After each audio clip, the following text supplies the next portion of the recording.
बिस्मिल्लाहिर्रहमानिर्रहीम। अस्सलाम वालेकुम। जी साके आपसे मुखातब नाज़रीन, मैं इस वक्त मुबारकपुर तहसील कबीरवाला में मौजूद हूँ और राव सईद साहब के पास मौजूद हूँ और उन्होंने पूरा राव राजपूत का पूरा एक शजरा नस्ब बनाया। बाकी वो बात जी राव साहब जी, ये शजरा है। इस शजरा तूर और जाटू राजपूतों का है। वैसे मैंने आपको बताया कुछ सैकड़ों गोत हैं, उनका अलग है। इसको मैंने अपने को कैरी आउट किया है। राजा ऋषि बर्मा दर्रा खैबर के रास्ते रूस से हिंदुस्तान में आए और ये तकरीबन 2000 कबल मसीह का वाक़या है, हज़रत दाऊद अलैहिस्सलाम से पीछे पीछे का। उसके बाद फिर ये आज तकरीबन 81 पुश्तें गुजर चुकी हैं। सबसे नीचे बॉटम के ऊपर ये मेरा पोता तलाल इमरान राव और मुनीब, ये दो मेरे पोते हैं। उंगली लगा पड़े यहीं पे। हाँ, ये मुनीब कामरान और ये तलाल इमरान राव और मुनीब कामरान, ये आज मेरे पोते हैं जो 81वीं पुश्त में हैं, 81th जनरेशन। राव साहब आप दोबारा उधर जाहिद भाई अभी यहाँ से अगर आप शुरू करें तो उसके बाद राजा ऋषि बर्मा का बेटा हुआ राजा उत्तरी और एक राजा मार्च। अब हमने उत्तरी को आगे ले गए हैं, राजा सोमचंद्रमान, राजा ताराबुद, राजा चकूराज और एक राजा पोहब आगे हमारी नस्ल में आ गया। राजा चकूराज जो था, इसमें यह खासियत थी कि ये परिंदों की ज़बान भी समझता था। उसके बाद राजा जुजाती, राजा संजीत, राजा नलगोप, ये सारे हो गए। उसके बाद फिर ये इसके अंदर आ जाते हैं राजा पीरू, राजा बसदेव, राजा मीर, राजा मार्स, राजा मान, तमाम राजे हैं। मैं पहले आपको अर्ज़ कर चुका हूँ कि तमाम ये स्टेट्स के राजे ही थे सब के सब। उसके बाद चलते चलते हत्ता के यहाँ ये बिक्रमी 5 का वाक़या है जो कि हज़रत ईसा अलैहिस्सलाम का पीरियड था। उस वक्त राजा हथ था, इसने गढ़ हथना नाम से एक कस्बा बसाया जो कि आज के दिल्ली के नाम से मौसूम है। और इसी दिल्ली के ऊपर हमारी यानी तूर गोत की जाटू गोत भी इसमें शामिल है। आगे चल के बताऊँगा कि इसको जाटू कहना क्यों शुरू कर दिया है। इस गोत की 23 पुश्त लगातार हुकूमत रही है और मुतफ़िक़ा तौर पर राजपूतों के दूसरे गोत इसको तस्लीम करते हैं। आखिरी जो इसका बादशाह था वो राजा अनंगपाल था और उसके बाद भी इसको दिल्ली को किसी ने फतह नहीं किया, बल्कि पृथ्वीराज चौहान को भांजा था दाज के अंदर, जहेज़ के अंदर अपनी हुकूमत उसको डोनेट कर दी ताकि ये हुकूमत करेगा। 23 पुश्त करने के बाद आदमी उकता भी जाता है, तंग भी पड़ जाता है। उसके बाद इसको टेक ओवर कर लिया इसने पृथ्वीराज चौहान ने, जो पानीपत की जंगों के अंदर आपको पता होगा मोहम्मद गौरी को भी शिकस्त दी, बाद में फिर शिकस्त का ख़ुद भी शिकार हुआ। उसके बाद चलते चलते फिर ये मुख्तलिफ़ जगह, कोई किसी जगह पर रहा। ये जोधपुर के इलाके का राजा था। ये राजा राजस्थान में नरसर के मुकाम पे हुक्मरानी करता था। राजपूताना में बमुकाम खेड़ी के मुकाम पे राजा दोट हुकूमत करता था। राजा पापट जल्लू पायन राजस्थान का राजा था। इस तरीके से ये राजा जाटू और सतरावला यानी तूर चला आ रहा था। यहाँ जाटू एक जीत सिंह था और एक सीत सिंह था। जो जीत सिंह था उसको जाटू कहने लगे, सीत सिंह को सतरावला। लिहाजा सतरावले तूर और जाटू तूर हैं, ये भी तूरी हैं। और एक छोटा सा गोत इसमें रागू चला है। इसके सिर्फ 3 गांव थे, एक खैनग, एक रतेरा और एक लोहारी। ये 3 गांव जो हैं ये इसके चले हैं। और सतरावलों के तकरीबन कोई 20 गांव हैं और जाटुओं के सैकड़ों गांव हैं। ये खुदा की तरफ से इनमें इजाफा ज़्यादा होना था। अगर आप जाटुओं को आगे लेकर चलें तो फिर आप आगे चलते रहें। ये राजा रतनपाल आ गया है। ये राजा था, इसके बेटे ने बलियाली को बसाया था। इसके 3 बेटे थे। एक इसका रतनपाल का भाई था राजा जीद, इसके जमालपुर और हाजमपुर आबाद हुए, जिनका हदूद दरबे में पहले जिक्र कर चुका हूँ। रतनपाल के जो बेटे थे राजा नीम, इसने बिहाड़ी को आबाद किया जो कि आजकल ज़िला है। राजा बाम ने बलियाली को आबाद किया जो कि अभी ज़िला या तहसील नहीं है। वो मैंने वीडियो में बता चुका हूँ कि कस्बा बलियाली बहुत बड़ा था, लेकिन it was little away from the main road as well as main line. तो इसलिए ये ज़रूरी है कि तहसील या ज़िला हो तो कम से कम वो किसी रोड हेड या रेलवे हेड को टच करता हो। उसके बाद राजा बब्बा की बुआनी और उसके बाद फिर राजा मान्ना हो गया।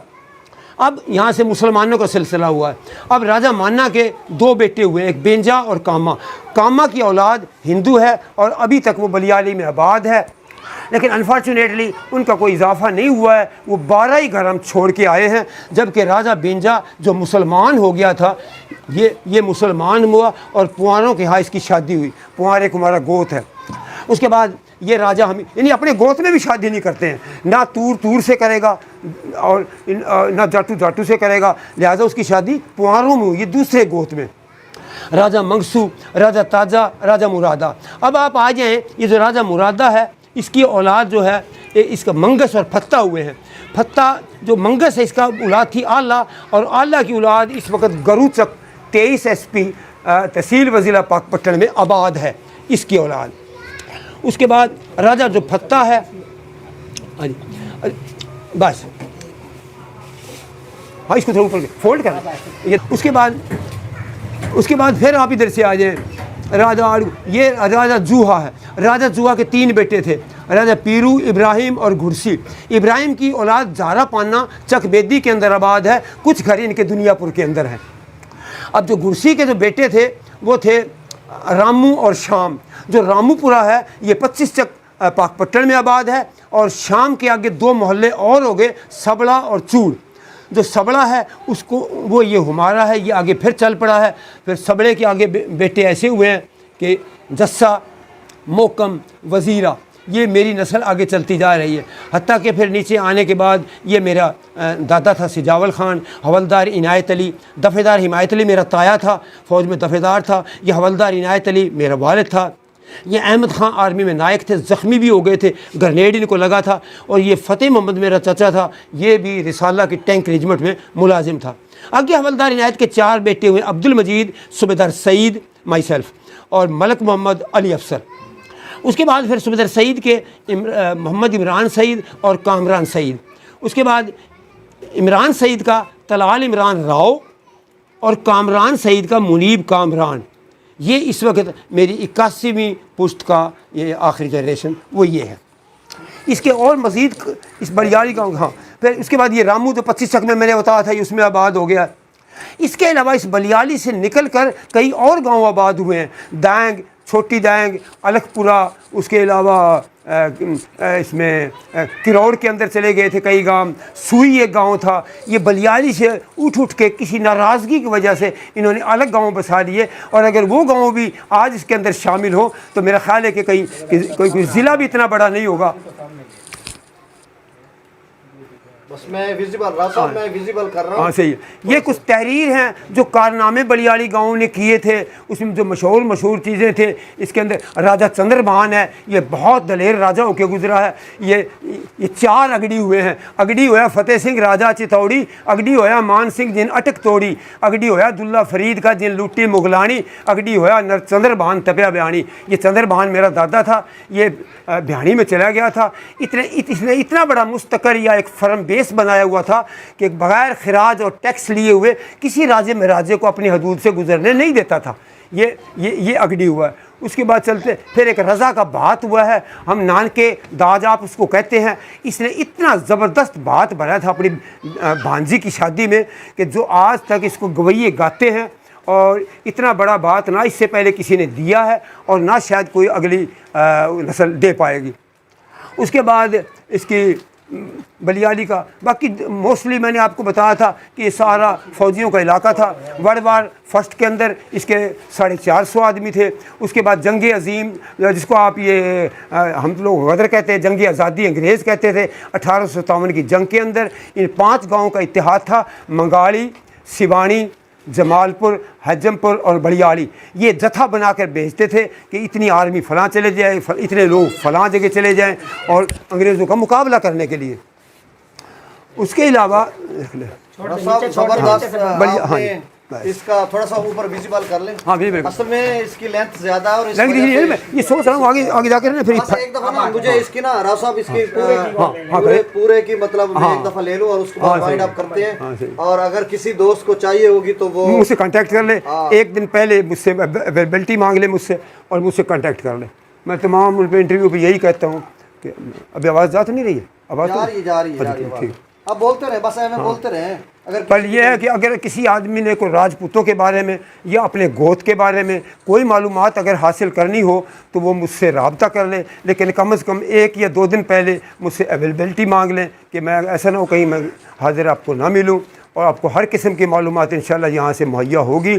और ये हमारा एक किस्म का असासा है, ये एसेट है और अपने आबा अजदाद के बारे में जान। इस्लाम भी नफ़ी नहीं करता है। पहले मैं बता चुका हूँ कि इस्लाम के अंदर आयत उतरी है, उसका तर्जमा यही है कि आपको मुख्तलिफ़ हिस्से और कौमों में तकसीम कर दिया गया है ताकि आप लोगों की एक दूसरे की पहचान हो सके।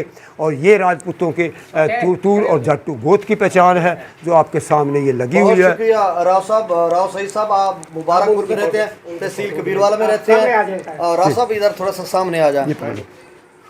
ये पकड़ लिया जी राव साहब, आपके अकब में जो है वो लगा हुआ है अपना शजरा नसब और पूरी जाटू राजपूत का आपने सारा बताया, और इसके अलावा आपने 3 वीडियोस बनाए जिसमें तफसीलन आपने बताया। तो इसके अलावा आखिरी एक फिक्रे में कुछ आप कहना चाहें? आखिरी की यही है जी, अभी पाकिस्तान चूँकि बन चुका है, इसके अंदर हमें ये चाहिए, हुकूमत का तो ये काम है कि इस पर इन्फ्लेशन पे कंट्रोल करे, महंगाई पे कंट्रोल करे, अनएम्प्लॉयमेंट का क्राइसिस है उसको कंट्रोल करे, उसके अलावा मईशत की तरफ काफ़ी तवज्जो दे। और जो कोई कौमी मसला है जैसे कश्मीर का मसला है या कोविड का मसला है, इसके ऊपर पार्टी और सियासत को भूल कर सबको यकजा इकट्ठे होकर एफर्ट करनी चाहिए। या अभी इसको रिकग्निशन का मसला चल रहा है अफ़गानिस्तान का, इसके ऊपर भी सही मुतफ़िक़ा तौर पे तमाम पार्टियों के एक प्लेटफार्म पे आना चाहिए। और गवर्नमेंट को चाहिए कि वो पार्लिमानी इजलास बुलाए और तमाम पार्टी लीडरों से राय हासिल करे, और उसके बाद फिर है। उसके अलावा तालीम और एजुकेशन, सस्ता इंसाफ, इन चीज़ों की तरफ तवज्जो दे। इसका बड़ा फुकदान है आजकल। लिटरेसी रेट हमारा कहीं इथोपिया के करीब चला गया है। अगर हम अपने पड़ोस में देखें इंडिया और बांग्लादेश में, तो लिटरेसी रेट उनका बहुत ज़्यादा है, चाइना का बहुत ज़्यादा है। ये तमाम ममालिक जो है ये गुर्बत से तब निकले हैं कि इन्होंने लिटरेसी रेट को इम्प्रूव किया है, तालीम हासिल की है। जितनी गुर्बत चाइना में भी थी, 100 साल ग़ुलामी करने के बाद चाइना आज़ाद हुआ है, हमसे बाद आज़ाद हुआ है। और इस वक्त अगर देखा जाए तो सबसे बड़ी सुपर ताकत चाइना ही है, क्योंकि इसका पोल अभी कल ही खुल गई है। अब ये जो इसने एवैक्यूएशन यहाँ से अचानक सडनली अमेरिका ने किया है, इसके बाद इसको लोग सुपर ताकत तस्लीम नहीं करते हैं।